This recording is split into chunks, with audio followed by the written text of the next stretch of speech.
Ey, esta fe de rata la estoy haciendo porque, por supuesto, me puse a escuchar el podcast ya hoy, al día siguiente de haberlo publicado, y noté un montón enorme de imprecisiones y de errores que no quiero que queden en la grabación porque no quiero que induzcan bueno, que la gente entienda mal y a tampoco a rayarme como una persona tan descuidada. Hubo descuido, por supuesto. Yo normalmente busco estos datos antes de grabar, pero ayer no lo hice porque se me había hecho tarde y quería publicar temprano y bueno, el resultado es este. Entonces voy de una en concreto. En el minuto 33 cometo un error cuando estoy hablando de cuando cierra el gobierno en los Estados Unidos, cuando digo que no les pagan retroactivo por haber tenido que ir a trabajar sin pagar. No, no, ellos no van a trabajar. O sea, se quedan trabajando los áreas más vitales, pero cierran todos los guardaparques, un montón de cosas, de actividades menores, cierran. Pero cuando después el gobierno vuelve a abrir, porque vuelve a fluir el dinero, no se les paga ese tiempo que estuvieron sin trabajar, fue lo que quise decir. Y bueno, se me trabó la lengua y lo dije mal. Luego, un poquitico más adelante, en el minuto 34, cuando me refiero a Escobar Salón, erradamente dije que él era contralor en el año 93. No, era fiscal general de la República. Y efectivamente él en el primer gobierno de Pérez había sido canciller, eso lo fue hasta el 77, había tenido varios cargos, incluso había sido ministro de la Secretaría, que es el que le lleva la agenda al presidente. Había sido ministro del Interior y después había sido canciller. Entonces, bueno, ahí Escobar Salón fue fiscal. Y fue el que en marzo, no en abril, del año 93, presentó una acusación formal contra Pérez. El fiscal se supone que no es formalmente parte del gabinete, es una figura ahí medio que sí que no es, ¿no? El sistema constitucional anterior que teníamos en Venezuela. Luego, más adelante, cuando hablo de España, cuando estaba haciendo el análisis de los votos que consiguió Sánchez para la investidura, yo iba sacando la cuenta en tiempo real, pero me faltaban unos datos de unos partidos. Y aquí están. Efectivamente, para la mayoría absoluta son 176 votos. PSOE había sacado 121. Un aliado que tenía antes de las elecciones es el partido Sumar, que le aportaba 31. Entonces ya irían 152. Luego se sumó Esquerra Republicana de Cataluña, que aportó 7, más 152 son 159. Un partido vasco que se llama EH Bildu aportó 6 votos. El Partido Nacionalista Vasco, otro partido vasco, aportó 5. La Coalición Canaria aportó 1 y un partido que se llama BNG aportó 1. Y aún así quedaba 7 votos cortos. Entonces los famosos 7 votos son los de Junts per Catalunya, que son esos votos que yo acuso de haber costado caro. Es decir, que el gobierno se rayaba innecesariamente. Todos esos votos sumaban 179. La coalición de Vox o mejor dicho, perdón, de PP y de Vox, PP con sus 137 diputados y Vox con los 33, sumaba 171. Si Vox no hubiese perdido los 19 diputados que perdió entre la elección anterior y esta, sí daban los números. Pero efectivamente Vox pierde esos votos porque esos votos van a dar ahora al PP. Muy probablemente sean antiguos votantes de Ciudadanos o algunos votantes del PP que estaban molestos por lo que había pasado en el PP en la elección anterior, que bueno, uno puede asumir que se devolvieron, ¿no? Entonces quedaban cortos. Me olvidé mencionar que una de las soluciones que se planteó fue formar un gobierno de coalición entre PP y PSOE. Eso en España solo ha pasado a nivel regional. O sea, en el País Vasco hubo un gobierno de transición pero un gobierno de alianza entre estos dos partidos que a nivel nacional son rivales, porque al interior del País Vasco ellos consideran que bueno, que el verdadero rival es el Partido Nacionalista. Entonces ahí en una oportunidad en la década pasada se logró formar una alianza entre estos dos partidos. En España no hay esta experiencia de que partidos opuestos hagan alianza. En Alemania sí, y ha pasado bastantes veces que el principal partido de oposición termina formando parte del gobierno, o sea, del gobierno con el principal partido de gobierno. Eso se planteó. Y la otra opción era que el PP se abstuviera.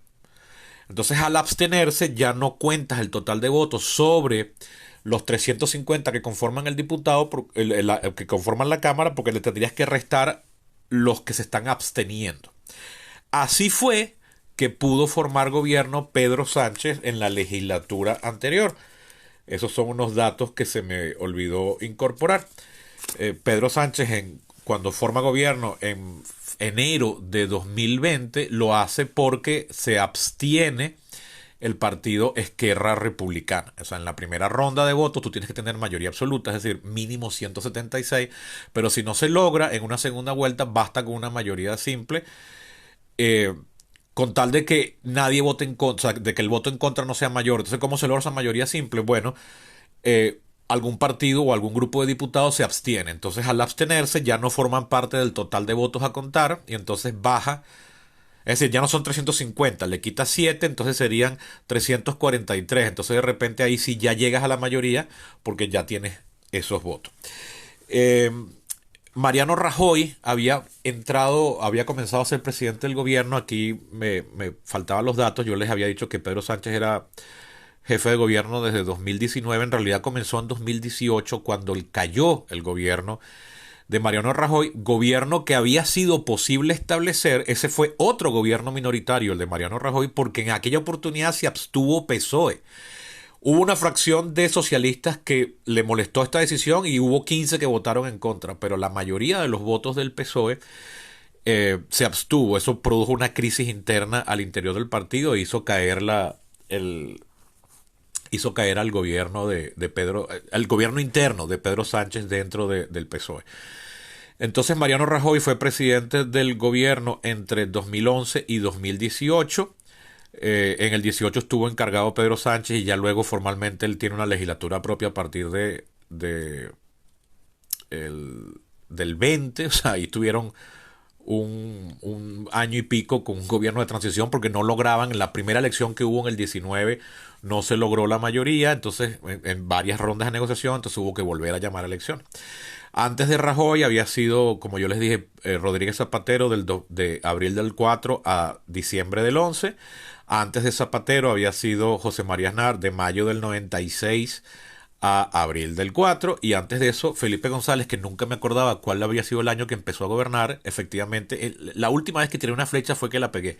Fue en el 82. Desde diciembre del 82 hasta mayo del 96. O sea, ha sido el presidente de gobierno, que es como llaman allá al primer ministro, que más ha durado en España. Duró 14 años. Aznar duró 8. Zapatero duró 7 y Rajoy duró 7 también, así redondeándolo. Luego, más adelante, otra fe de errata. En el minuto 64 me equivoco del nombre del presidente de Vox, del jefe de Vox. No es Pedro Abascal, es Santiago Abascal.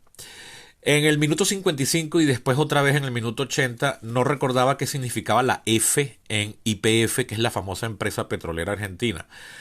YPF quiere decir Yacimientos Petrolíferos Fiscales. Es la PDVSA de allá, pero a diferencia de PDVSA, que fue fundada a finales de los 70, YPF fue fundada en 1922 por un gobierno, como una empresa estatal. Entre el año 91 y 92, Menem la puso en bolsa y la hizo parcialmente pública, es decir, al acceso de los que pudiesen comprar una acción. En el 99 fue comprada en un 97% por la empresa española Repsol y luego fue en 2012 que Cristina Fernández confiscó un porcentaje, o sea, se la quitó a Repsol y la volvió a hacer del Estado, pero solo un 51%. O sea, actualmente YPF es 51% del Estado y 49% pública, es decir, en bolsa. Esa es la propuesta de María Corina Machado aquí y la han tildado de radical. Y resulta que es lo que hizo la izquierda de Cristina Fernández en Argentina. O sea, el modelo mixto, que aquí es visto como una radicalidad ultraliberal de la derecha más extrema que representa María Corina, es lo que hizo la entre comillas, ultraizquierda argentina.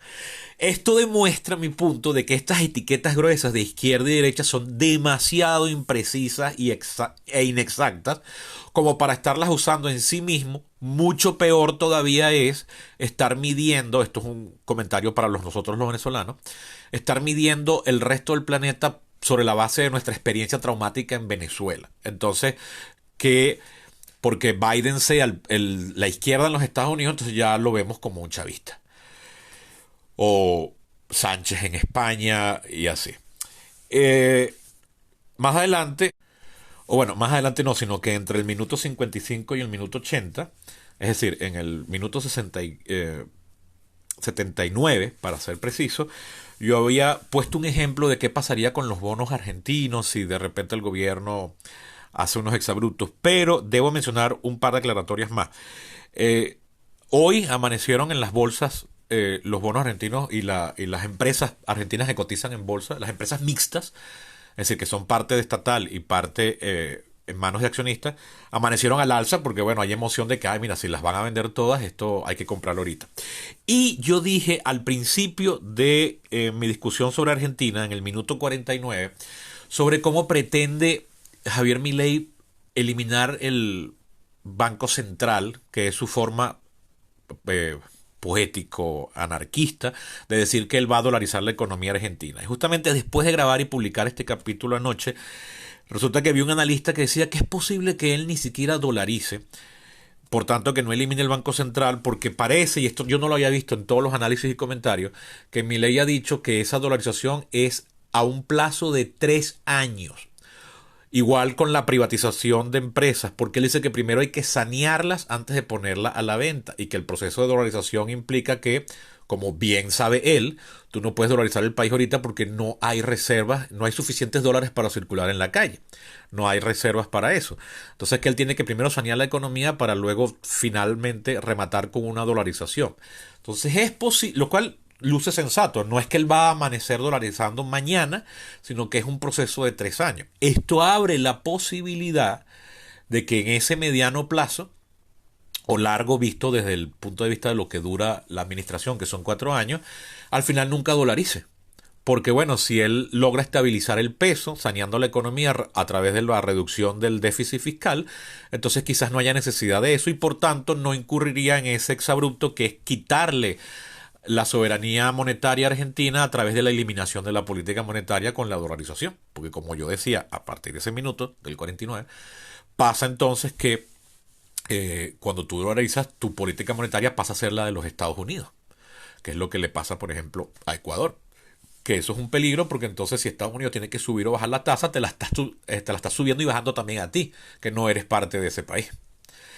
Entonces, bueno, bien, estos son los correctivos. Me equivoqué con uno que otro nombre, ubiqué mal las fechas de inicio y de término de algunos gobiernos y me había faltado por mencionar formas alternativas a la resolución del conflicto político español, que es la que ya dije de que podría haber habido una abstención por parte del PSOE para que entonces PP pudiese gobernar, o la otra era formar un gobierno de coalición entre estas dos fuerzas opositoras, que una fórmula que en Alemania se ha utilizado mucho, se utilizó aquí en Venezuela en el año, entre el año 59 y el 63, o bueno, también se siguió usando en el gobierno de Leones, porque se consideraba ahí que el principal enemigo era el estamento militar, que veníamos de una dictadura y tal.